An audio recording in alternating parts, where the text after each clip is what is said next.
Hello friend, এসে গেছি ইতিহাস বিদ্যার্থী টিউটোরিয়াল চ্যানেলে। আজ আমি তেল কূটনীতি কী এবং এই প্রথম উপসাগরীয় যুদ্ধ, এই কূটনীতির পিছনে কতটা কারণ ছিল তাই নিয়ে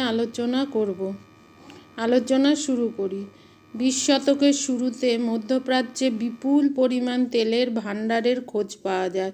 এরপর থেকে এখানকার তেলের উপর নিজ নিজ প্রাধান্য প্রতিষ্ঠা করতে ইউরোপীয় দেশগুলোর মধ্যে প্রতিদ্বন্দ্বিতা শুরু হয়ে যায়।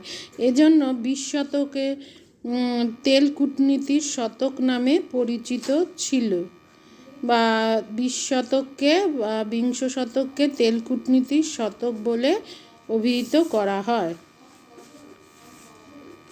প্রথম বিশ্বযুদ্ধের পূর্বে মধ্যপ্রাচ্যে তেলের উপর নিয়ন্ত্রণ কায়েম করার কাজে সবচেয়ে এগিয়ে ছিল ব্রিটেন। ব্রিটেনের উদ্যোগে 1938 খ্রিস্টাব্দে অ্যাংলো ইরানিয়ান অয়েল কোম্পানি গড়ে ওঠে। কিন্তু রাশিয়া ও মধ্যপ্রাচ্যের তেলের ওপর দখলদারির চেষ্টা চালানোয় শেষ পর্যন্ত ইরানের উত্তরাংশে রাশিয়া এবং দক্ষিণাংশে ব্রিটেনের প্রাধান্য প্রতিষ্ঠিত হয়। তারপরে দেখা যায় প্রথম বিশ্বযুদ্ধের সময় আমেরিকা উপলব্ধি করেছিল যে নিজের দেশে উৎপাদিত তেল তার অভ্যন্তরীণ চাহিদা মেটাতে সক্ষম নয়। এজন্য মধ্যপ্রাচ্যের তেলের উপর আমেরিকার নজর পড়ে। ব্রিটেন ও ফ্রান্সের সঙ্গে বহু দর কষাকষি করে আমেরিকা 1925 খ্রিস্টাব্দে এই অঞ্চলের তেলের উপর কিছুটা অধিকার কায়েম করে। রাশিয়ার বলশেভিকরা 1917 খ্রিস্টাব্দে ইরানের তেলের উপর বিশেষ অধিকার ছেড়ে দিলেও 1944 খ্রিস্টাব্দে তারা ইরানে সেই অধিকার পুনঃপ্রতিষ্ঠার উদ্যোগ নেয়। এই পরিস্থিতিতে ইরান 1951 খ্রিস্টাব্দে তেল শিল্পের জাতীয়করণ করে। এর বিরুদ্ধে ব্রিটেন আন্তর্জাতিক আদালতে যায়, ফলে আন্তর্জাতিক রাজনীতির ক্ষেত্রে জটিলতা বৃদ্ধি পায়। এই ছিল তেল কূটনীতি। এবার তেল কূটনীতি ও তার লক্ষ্য। এক, মার্কিন সমস্যা। দ্বিতীয় বিশ্বযুদ্ধের পরবর্তীকালে, বিশেষ করে 1960-এর দশকে আমেরিকা পৃথিবীর নানা প্রান্তে যুদ্ধে জড়িয়ে পড়ার ফলে প্রতিরক্ষা খাতে তার ব্যয় বিপুল পরিমাণে বৃদ্ধি পায় এবং অভ্যন্তরীণ উন্নয়নের গতিও হ্রাস পায়। তাছাড়া প্রতিদ্বন্দ্বী হিসাবে চীনের উত্থানও আমেরিকার পক্ষে আনন্দদায়ক ছিল না। তবে দ্বিতীয় বিশ্বযুদ্ধের পরবর্তীকালে আমেরিকার এইসব সমস্যার চেয়েও বেশি গুরুত্বপূর্ণ হয়ে উঠেছিল তৈল সম্পদের সংকোচন। তেল সংকোচনের ফলে মার্কিন পরিবহন শিল্প ও অন্যান্য কিছু শিল্প অবক্ষয়ের মুখে পড়ে।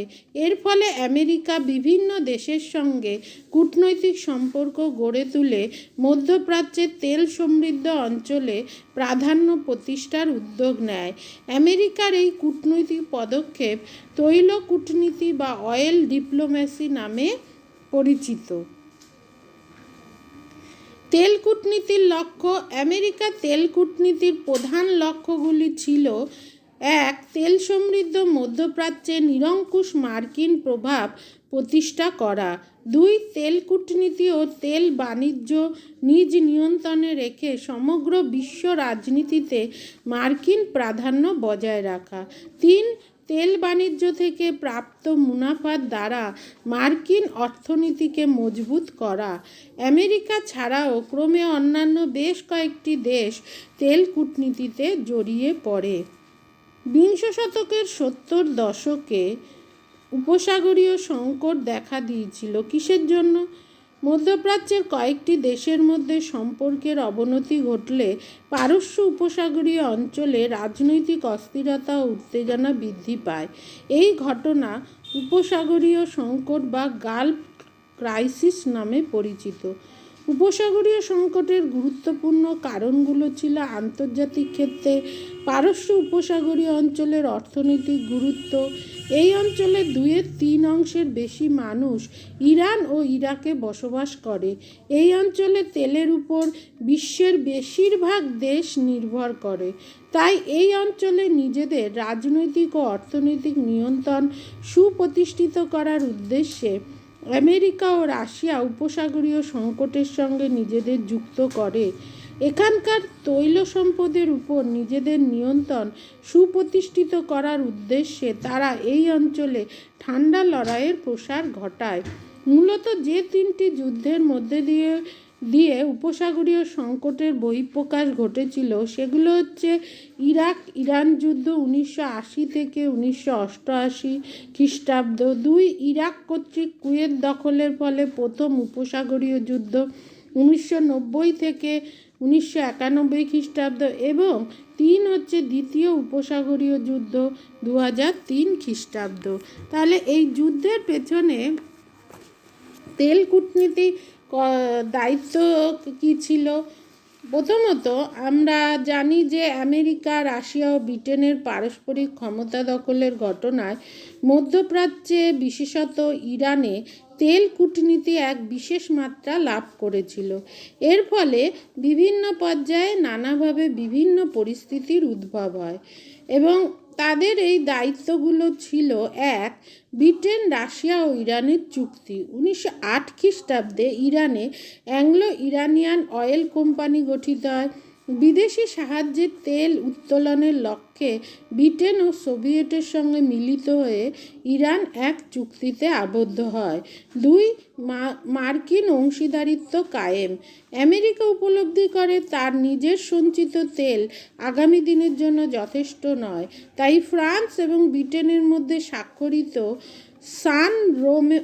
সান রেমো চুক্তির বিরোধিতা করে আমেরিকা। ফলে তুর্কি পেট্রোলিয়াম কোম্পানিতে মার্কিন অংশীদারিত্ব কায়েম হয়।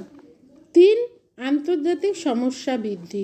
রাশিয়ার তেল অধিকার স্থাপনের পুনরুদ্যোগের বিরুদ্ধে ব্রিটেন ও মার্কিন যুক্তরাষ্ট্র সরব হয় 1944 খ্রিস্টাব্দে। ফলে তেল কূটনীতি এক আন্তর্জাতিক সমস্যায় রূপান্তরিত হয়। 4.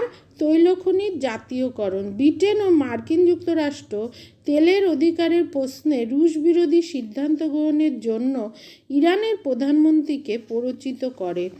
1947 খ্রিস্টাব্দে 22 অক্টোবর ইরানের সংসদ মজলিসে নিজের উদ্যোগে ও নিজ খরচে তেল অনুসন্ধান ও উত্তোলনের পরিকল্পনা ঘোষণা করা হয়। পরে ইরানের মজলিস এক আইন পাশ করে তেলের খনিগুলোকে জাতীয়করণ করার ব্যবস্থা করে 1991 খ্রিস্টাব্দের 24 এপ্রিল। 5. সাদ্দাম হোসেনের ইরান আক্রমণ। মার্কিন সাহায্য নিয়ে ইরাকের প্রেসিডেন্ট সাদ্দাম হোসেন ইরান আক্রমণ করেন 1980 খ্রিস্টাব্দের সেপ্টেম্বরে। এতে বহু মুসলিম, আরব মুসলমান নয় ও ইরানি সেনা মারা যায়। আর 6. উপসাগরীয় সংকট। পারস্য উপসাগর সন্নিহিত পারস্য বা ইরান, ইরাক ও কুয়েতকে কেন্দ্র করে একটি সংকট এবং তার পরিণামে দীর্ঘ যুদ্ধের সূত্রপাত ঘটে। এই যুদ্ধের নিয়ামক শক্তি ছিল মার্কিন যুক্তরাষ্ট্র। মার্কিন তেল কোম্পানিগুলোর স্বার্থ রক্ষা এবং রাজনৈতিক আধিপত্য বজায় রাখা এই সংকটের প্রধান কারণ ছিল। এই উপসাগরীয় সংকট বা গালফ ক্রাইসিস নামে এটা পরিচিত। এই উপসাগরীয় সংকটের সঙ্গে আমেরিকা ও রাশিয়া নিজেদের জড়িয়ে ফেললে এর সূত্র ধরে ঠান্ডা লড়াইয়ের প্রসার ঘটে। প্রধানত ইরান যুদ্ধ 1980 থেকে 1988, প্রথম উপসাগরীয় যুদ্ধ এবং দ্বিতীয় উপসাগরীয় যুদ্ধের 2003 থেকে 2006 খ্রিস্টাব্দের মধ্যে দিয়ে উপসাগরীয় সংকটের বহিঃপ্রকাশ ঘটে। সুতরাং এই উপসাগরীয় সংকটের পিছনে তেল কূটনীতি বিভিন্ন দেশের বিভিন্ন রকম কূটনৈতিক নীতি এর পিছনে কাজ করেছিল। চ্যানেলটা অবশ্যই সাবস্ক্রাইব করো।